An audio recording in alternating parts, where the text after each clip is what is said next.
আল্লাহ রাসূল সাল্লাল্লাহু আলাইহি ওয়াসাল্লাম বলেছেন, হে আমার উম্মতরা তোমরা শুনে নাও, যখন তুমি সন্ধ্যাবেলাতে ইফতারি করতে বসবে, সুন্নাত তরিকা হলো রাসূল বলেছেন যখন তুমি ইফতারি করতে বসবে তখন তোমাকে এই দোয়াটা পড়তে হবে, বিসমিল্লাহ। কি পড়তে হবে? জোরে বলে। মেলায় লোক বলে আল্লাহুম্মা লাকা সুমতু ওয়া আলা রিজকিকা আফতারতু, বলে না? এটা সহিহ হাদিস নয়, এটা সহিহ হাদিস, এটা পড়তে হবে না। বিসমিল্লাহ বলে আপনি ইফতার করবেন। এবার কি খেয়ে ইফতার করবেন? আল্লাহ রাসূল বলেছেন সুন্নাত তরিকা হলো এই, তুমি ইফতার করতে বসবে তখন বিসমিল্লাহ বলে একটা মুখে খাজুর দাও, খাজুর দাও, ছহাড়া দাও, খাজুর দাও। এবার যদি বললেন মাওলানা খাজুর কিনতে পারবো না, আমি গরিব মানুষ, কিংবা বাড়িতে খাজুর ছিল হঠাৎ খাজুর শেষ হয়ে গেছে, দয়ার রাসূল বলেছেন উম্মত রে তোমার বাড়িতে ঘুগনি মুড়ো হয়েছে, চানা হয়েছে, ভাত আছে, রুটি আছে, পনির আছে, বিভিন্ন রকমের তোমার বাড়িতে খাবার আছে, কিন্তু এই খাবারের মধ্যে যদি তোমার বাড়িতে যদি খাজুর না থাকে, খাজুর যদি না হয়, তাহলে তুমি বিসমিল্লাহ বলে তুমি তোমার কলেজে পানি আছে ওই পানি দিয়ে তুমি ইফতার করো, এক ঢোক দুই ঢোক পানি পান করো, আর তারপরে তখন এই দোয়াটা পড়ো, সাহাবাস জামাও ওয়া বাতাল্লাতিল ওয়ারুক ওয়া সাবাতাল আজরু ইনশাআল্লাহ। এই দোয়াটা পড়ার পর তখন তোমার বাড়িতে আরো যেগুলা দানা পানি আছে সেই দানা পানি তুমি খাও। কত লোককে দেখবেন সব ফলমূল কিনবেও খাজুরটাই কিনবে না, খুব তাইলে বলবেন হাজী মাওলানা খাজুর না খাইলে কি রোজা হবে না? রোজা হবে, সুন্নাত তরিকা। আপনি সবই কিনতে পারছেন, একটা খাজুর কেন কিনতে পারবেন না ভাই? আপনাকে 10 টাকা রাতে খাইতে বলেন, একটা হইলে যথেষ্ট, একটা হইলে আপনার জন্য যথেষ্ট। এক প্যাকেট আপনি খাজুর কিনে 1 টাকা খান তো মনে হয় গোটাই মাস চলে যাবে আপনার। এটা সুন্নাত তরিকা না আছে তা পানি দিয়ে আপনি পান করেন, বিসমিল্লাহ বলে রোজা খুলে দেন, তারপর আপনার বাড়িতে যা আছে আপনি ওগুলা খান। এবার কত লোককে দেখবেন ইফতারি জাফত দিবে, চোখের দেখা কথা বলছি ভাই, ইফতারি জাফত দিবে, ও বাড়িতে ঘুগনি কিংবা চেটি খাজুর টাজুর বেঁধে লিখবে ইফতারি করতে। এবার ইফতারি করতে যায় তখন ওই টাইম যখন হয়ে যাবে তখন ওই বাড়ি থেকে যেটা ঘুগনি মুড়ি বা লক করে খাজুর লেগেছে ওইটা মুখে দিবে লক করে দিয়ে ইফতারি করে, তখন ওই যে ইফতার দাফত দিয়েছে ওর বাড়িতে খাইবে। ওকে জিজ্ঞাসা করা হয়েছে, আরে ভাই কিরকম কেন করছিস? কইছে ও তো খাপা নাকি, আমি দিন মেন রোজা করবো, নেড়ে শুকিয়ে থাকবো আর ওকে দিয়ে চলে আসবো। ওরে মুসলমান, এটা ভুল কথা রে ভাই। দয়ার রাসূল বলেছেন উম্মত তুমি গোটা দিন রোজা রেখেছো, তুমি গোটা দিন রোজা করেছো, আর তোমাকে যে ইফতারের দাওয়াত দিয়েছে তার বাড়িতে যদি তুমি ইফতারি করো তোমার গোটা দিনের রোজাটা সে নিয়ে নিবে না, সে গোটা রোজা তোমাকে আল্লাহ রাব্বুল আলামিন দিয়ে দিবেন না। নবী বলেছেন তুমি যে একটা রোজা রাখলে, না খেয়ে তুমি থাকলে, এই না খেয়ে থাকার তোমাকে আল্লাহ যা মজুরি দেওয়ার তোমাকে দিবে, আর যার বাড়িতে তুমি ইফতারি করিলে আল্লাহ রাব্বুল আলামিন ওয়াকে তখনই নেকি দান করবেন, আল্লাহ কাহরের কাইটা নেকি কাহকে দান করবেন না। কাটাকাটি যদি শুরু হয়ে যায় তাহলে কে কষ্ট করবে? কষ্ট করবে কেউ কি? কেউ কষ্ট করবে না। এবার আরেকটা শুনেলেন ভাই মুসলমান, আপনি কত লোক দেখবেন রোজার মাসে ঝড় চালু হয়ে গেল, তুফান চালু হয়ে গেল, সাহারি বানাইতে পারলে না, সাহারি খেতে পারলে না, বা এমন টাইমে যায় গেছে যে আজান হয়ে গেল, আজানের পর তো খাওয়া চলবে না, না চলবে? চলবে না তো কইবে হাঁটি মায়ের লোক গলা বেশি কইবে আজ রোজাটা করতে পারিনি রে বুবু। কইছে কেন? কইছে লেয়ারের নিন এমন নিন এসে আজ একবার আজান হয়েছে তখন উঠেছে। না খেতে পেলে রোজা হবে না? রোজা হয়ে যাবে। বিনা সাহারি খাওয়া তো রোজা হবে। আল্লাহ রাসূল বলেছেন সাহারি খাওয়াতে বরকত আছে, সাহারি খাও। এবার আপনি তো জানেন শুনে ছাড়লেন না, চেতন পাননি, এবার আপনার আজান হয়ে গেল, তো ওই হালাতে আপনার রোজা হবে, বিনা সাহারি খাওয়া তো রোজা হবে, রোজাটাকে আপনি রেখে নেবেন। আরেকটা মাসলা শুনেলেন কত রোজার হালাতে, রোজার দিনে আল্লাহ তাবারক ওয়া তাআলা বিবির সাথে মানা করেছে মিলতে, কিন্তু রাতে তা করেনি, রাতে তো হালাল আছে। এবারে বিবির সাথে আপনি মিলামিশা করলেন, আচ্ছা একটু পর গোসল করছি কে শুতে গেছেন, একটু পর গোসল করছি কে শুতে গেছেন আপনি। এবার এমন টাইমে আপনি জাগলেন, মাত্র হাতে 5 মিনিট 10 মিনিট সময় আছে, এবার কি করতে হবে? গোসল করতে যদি চলে যান মুয়াজ্জিন সাহেব আজান দিয়ে দিবে, আর এবার এই হালাতে কি করবেন? এবার সাহারি খেতে যদি যান তাহলে আজান হয়ে যাবে। এবারে কি করবেন? এই হালাতে কি করবেন? আল্লাহ রাসূল সাল্লাল্লাহু আলাইহি ওয়াসাল্লাম বলেছেন, উম্মত রে, যদি তুমি গোসল করার টাইম না পাও, গোসল করার যদি তুমি সময় না পাও, তাড়াতাড়ি করে তুমি ওযু করে নাও, আর ওযু করার পর তুমি সাহারির খানাটা খেয়ে নাও। সাহারি খানা পর তুমি গোসল করো, আর গোসল করার পর তুমি ফজরের নামাজ আদায় করো। সাহারি খেয়ে নাও তুমি, সাহারি খাওয়ার পর কি করো? তুমি গোসল করো, আর গোসল করার পর তখন তুমি কি করো? ফজরের আজান নামাজ পড়ো তুমি। তাহলে ডেইলি করে আদত বানাইতে হবে না এরকম ভাই, ডেইলি করে আদত বানাইতে হবে না। আর একটা জিনিস রেখেন, ফরজ রোজা করতে গেলে আজান দেওয়ার আগে আগে আপনাকে নিয়াত করতে হবে যে আল্লাহ আমি রোজা রাখবো। ভাই আজান দেওয়ার আগে আগে নিয়াত করতে হবে, মুখ দিয়ে কইতে হবে না। ওই যে মেয়েকে কহে না, আশেপাশে আছে আপনার গে, হ্যাঁ মুখ দিয়ে যে কইছে যে হ্যাঁ আমি আজ রোজা করবো, এরকম নিয়াত করছে ও করছে, এগুলা করতে হবে না। আপনি অন্তর থেকে নিয়াত করলেন যে আল্লাহ আমি আজ রোজা করবো। না হলে মেলায় লোকের রোজা রাখার নিয়াত তো আলাদা। কেউ এই নিয়াতে রোজা রাখবে যে আল্লাহ আজ রোজাটা করছে নেকে দিও, আর কেউ এই নিয়াতে বেলা 8টা 9টা তক রোজা রাখবে। বলে কেমন কথা যেমন সাহেব, হ্যাঁ দেখবে যে কেউ যদি কোনো বাড়ি থেকে জাফর টাফর দিয়েছে কি দেয়নি, 8টা 9টা তক রোজা রাখবে। এবার যদি কোনো বাড়ি থেকে জাফর এলো তো দিনটা পুরা করলে, আর না এলো তো ঘরের কোনাতে বসে 10টাতে রোজা ছেড়ে দেবে। এরকম রোজাদার আল্লাহর কোনো দাম নাই। রোজার নিয়াত করতে হবে ফজরের নামাজের আগে।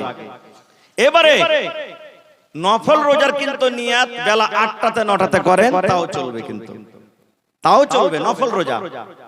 আপনি আল্লাহ রাসূল সাল্লাল্লাহু আলাইহি ওয়াসাল্লাম কোনদিন বাড়ি আসতেন বেলা 8টা 9টা বেজে গেছে, বিবিরাকে বলতেন হ্যাঁ গো বাড়িতে কিছু খাইতে আছে, তো খাইতে যেতে পাইলে তো ঠিক আছে, আর না তো কইতে আমি আল্লাহর মেহমান, মানে কি আমি আজ রোজা করে এলাম, রোজা করে এলেন। ভাই মুসলমান, তাহলে বাড়িতে মেহমান এসেছে, নফল রোজা আপনি করেছেন। এবার যদি ভালো মন্দ তরকারি বানিয়েছে, যদি 10টা 11টা 12টার সময় তো যদি আপনি ইচ্ছা করেন যে আমি রোজাটাকে ছাড়বো, আপনার গুনাহ হবে না, ছাড়তে পারেন আপনি। এর প্রমাণ আল্লাহর নবী সাল্লাল্লাহু আলাইহি ওয়াসাল্লামের জামানাতে নবীজি আনসার মুহাজিরের মধ্যে ভাই লাগাইলেন। ভাই, বুখারী শরীফের হাদিস।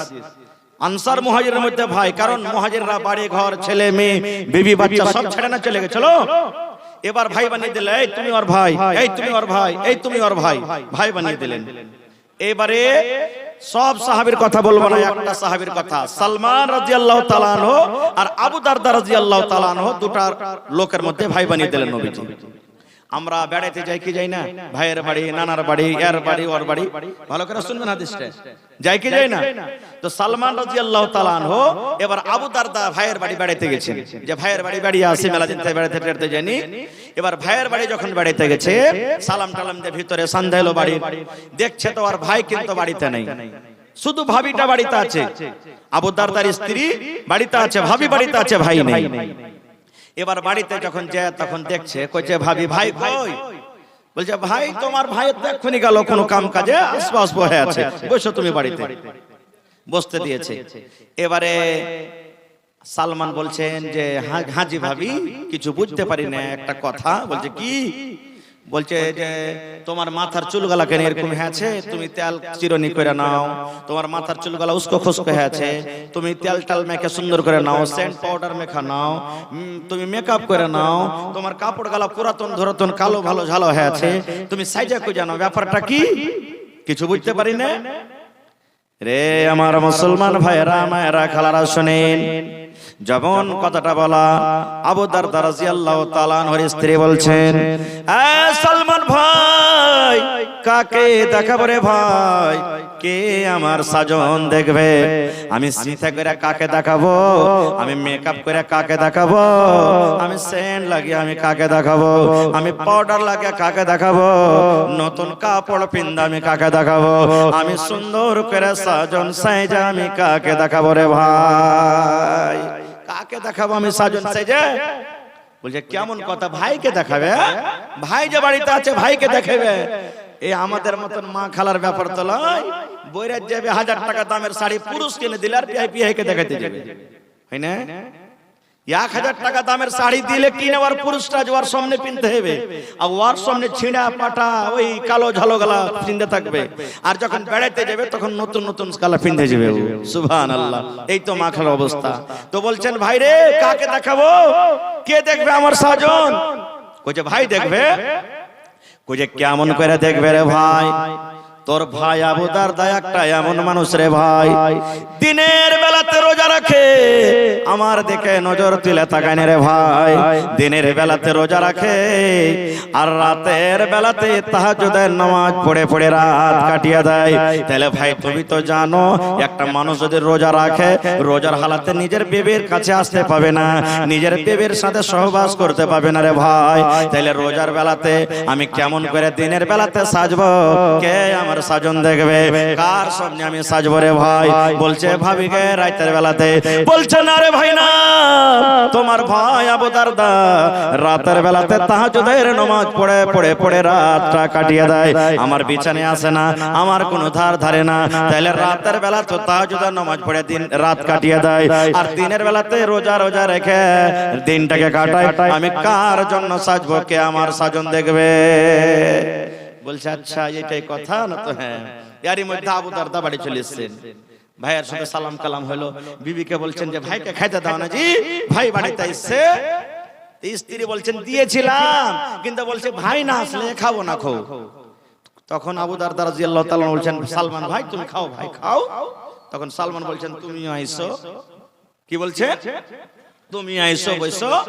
বলছে ভাই রোজা করেছি আমি, খাবো না, তুমি খাও।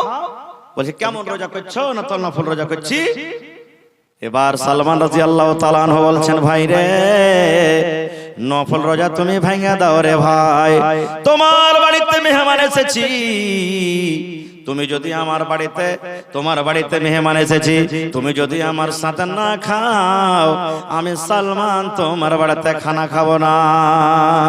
সন্ধ্যাবেলাতে যখন তুমি ইফতার করবে তখনই আমি তোমার সাথে খাবো, না হলে আর আগে তুমি তোমার বাড়িতে আমি খাবো না। আবু দারদা বলছেন ভাই তুমি চিন্তা করিও না, খাও না, আমি তোমার পাঞ্জরে থাকছি, রোজা করে আছি। বলছেন না তুমি আইসো। কি করবে? মজবুর হয়ে তখন রোজা ভেঙে তার সাথে খানা খাইলেন। ঠিক মাগরিবের নামাজ হলো, এশারের নামাজ হলো। এবার আবু দারদা বলছেন ভাই সালমান তোমার জন্য এই রুমটাতে বিছান করে দিলাম, ভাই তুমি আরাম করো। আর বলছে তুমি? বলছে আমি চললাম তাহাজ্জুদের নামাজ পড়তে, ইবাদত বندگی করতে চললাম। হাত খানটাকে ধইরে যে ঘরে বিবি আছে ধাক্কা দিয়ে তখন বলছে যাও এখন আরাম করো, তুমি এখনই সময় হয়নি, এখন বিবির কাছে যাও আরাম করো, রাইট হবে তখন আমিও তাহাজ্জুদ নামাজ পড়বো, তোমাকে উঠিয়ে দেবো, যাও। এবার ঘরের ভিতরে ভরে দিলেন। ঠিক রাত 2:30 যখন হয়েছে, এইবারে সালমান ভাই আবু দারদাকে বলছেন ভাই রে নামাজের টাইম হয়েছে, তাহাজ্জুদের সময় হয়েছে, ভাই তুমি এখন বিছান ছেড়ে দাও। এবার বিছান ছেড়ে দিলেন। এবার গোসল হলো, ফরজ গোসল, কারণ স্বামী স্ত্রীতে তাদের মিলন হয়েছে রাতের বেলাতে। ফরজ গোসল করলেন। ফরজ গোসল করার পর এইবারে তারা দুই বন্ধু মিলে তাহাজ্জুদের নামাজ পড়লেন। তাহাজ্জুদের নামাজ পড়ার পর এইবারে সালমান ভাই আবু দারদাকে এবার নসিহত করছেন, ওয়াজ করছেন, ভাই রে তোমার উপরে তোমার মেহমানের হক আছে, মেহমানের সাথে পয়সা খাইতে হবে, মেহমানের সাথে পয়সা গল্প করতে হবে। ভাই রে তোমাকে আল্লাহ যে চোখ দিয়েছে এই চোখটাকে রাইতে আরাম দিতে হবে রে ভাই, শুধু জাগিয়ে জাগিয়ে রাখতে হবে না। ভাই রে আল্লাহ তোমাকে যে এত সুন্দর নিয়ামত স্ত্রী দান করেছে, এই স্ত্রীর কাছে তোমাকে সময় দিতে হবে। ভাই রে সমস্ত হককে মেরে যদি তুমি এক আল্লাহর হক আদায় করো, এরকম ইবাদতে আল্লাহ রাব্বুল আমিন রাজি হবেন না, এরকম ইবাদত তোমার আল্লাহর দরবারে কবুল হবে না। বলার উদ্দেশ্য হলো কি, এক তো আমাকে কোনো কাম করতে হলে নবীর তারিকা মতন করতে হবে। দ্বিতীয় ভাই আমার নফল রোজা আপনি রেখেছেন, বাড়িতে মেহমান চলেছে, রোজাটা আপনি ভেঙে দিলেন, গুনাহ হবে না, কিন্তু ফরজ রোজা ভাঙতে গেলে আপনার গুনাহ হবে।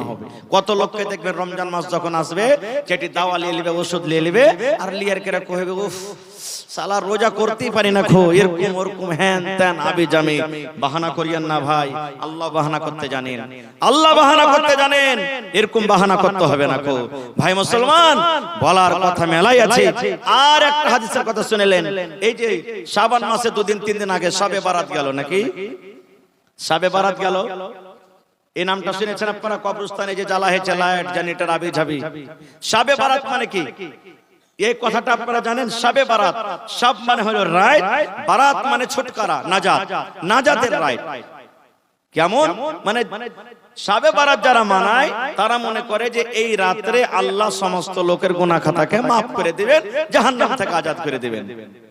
না, আল্লাহ রাসূল সাল্লাল্লাহু আলাইহি ওয়াসাল্লাম বলেছেন যখন রমজান মাসের চাঁদ উঠে যায় আল্লাহ রাব্বুল আলামিন ফেরেশতারাকে ডাক দেয়, বলেন ফেরেশতারে সমস্ত জাহান্নামের দুয়ারকে তোমরা বন্ধ করে দাও। সমস্ত জাহান্নামের দুয়ারকে বন্ধ করো। এই আমার ফেরেশতারা সমস্ত জান্নাতের দুয়ারকে তুমি খুলে দাও রে ফেরেশতা, জান্নাতের দুয়ার খুলে দাও, জান্নাতের দুয়ার খুলে দাও। হলো আল্লাহ বলেন ফেরেশতারে যে ইবলিস শয়তান মারদুদকে মোটা মোটা জিঞ্জির দিয়ে তোমরা বেঁধে দাও, মোটা মোটা জিঞ্জির দিয়ে বেঁধে দাও হয়। এই মুসলমান তবে বলবেন মাওলানা জি শয়তানকে যখন বাঁধা হয় তাইলে মেলায় রোজ রোজা রাখে না, ওরা কে ভাঙটাই, কে ওরা কে বহাকায় আছে না নাই? কত লোক আছে রোজা করে না, বাড়তে কি খাইতে নেবে যে রোজা করব? কত লোক বলবে আল্লাহকে দেখা ডরে না তো মুলবি রেখে মানুষকে দেখা ডরিয়ে কি করব? তাহলে এরা কি করে? তাহলে শুনেন, একটা লোক 100 ভোল্টের স্পিডে গাড়ি চলছে, 80 ভোল্টে, এবার হঠাৎ গাড়িটা রুকবে না আস্তে আস্তে রুকবে? জোরে বলেন, আস্তে আস্তে রুকবে। আপনি এক ডোল পানি রেখেছেন, ডোলে পানি আছে, এবার এরকম ভাবে আপনি লোকটাকে ঘুরেছেন ডোলে, পানি ঘুরবে না? ঘুরবে না? জোরে বলেন। এই 1-2 মিনিট ঘুরতে ঘুরতে ঘুরতে ঘুরতে ঘুরতে হঠাৎ লোকটাকে আপনি টেনে নিলেন, তো সাথে সাথে পানি ঘোরাটা বন্ধ হবে না ঘুরতে থাকবে? ঘুরতে থাকবে। এই মতো 11 মাস পাপ করে এলো সারা জীবনে, আর 1 মাস আইছে কি একবারে সুধরে যাবে? সুধরবে কি? সুধরবে না। এই জন্য ওকে সময় লাগবে ভাই, সময় লাগবে ওকে ভাই মুসলমান।